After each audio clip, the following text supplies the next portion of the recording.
Može neko od ekipe doći? Dođi, daj pokaži gradonačelniku kaj mora napraviti. Izvolite, približimo čelo malo. Malo saniramo glavu. Ovo mi se ide. Srednji ruku i samo malo dezinficiramo. Znači približimo mali pokret. Kad nema luga. Dođite, samo molim vas, dajte prostora, bit ćemo tu. Odite, gospodin. Gradonačelnik ćemo što očekujete od njega? Čekaj,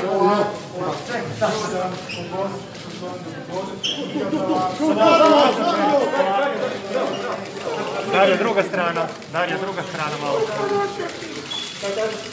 Ne, ide pokoj. I Keksić. Darija. Ne, gospodin Bandić. Ide se. Račun. Da kaže da nije dao tabije, neću. Darija, kreni se ovdje.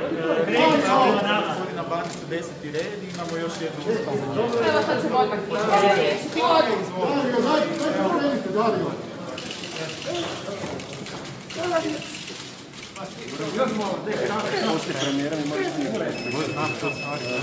Ostajte do kraja filma. Ide izjava. U demokratskim zemljama živim ljudima se ne pišu knjige, ne snimaju filmovi i ne rade spomenice. Ali kad je Bandić u pitanju, sve je moguće. Čestitam ja gospodinu ministru na uratku i red je doći kad te neko pozove. Morat ću ga razostavati večeras, jer danas ja imam poseban dan. A neću moći biti na prenosi. Ali sam došao mu čestitam i za ovih 10 godina je dobio premalo novaca. 500.000 kuna. Od Harca još toliko, 1 milion. Mogu je napraviti bolji urat. Ja bi napravio to 3 put bolje. Da sam ja redan.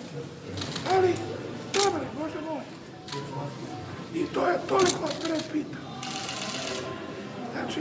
Čekajte, nećete pogledati film, gospodin Bandić. Nećete pogledati film, kaj ste došli onda? Danas ja imam, samo da vas pozdravim čestim. Ja vam čestitam rođendan. Danas ja imam poseban dan. Hvala vam lijepo. Vidimo se. Hvala. Čekajte, nećete film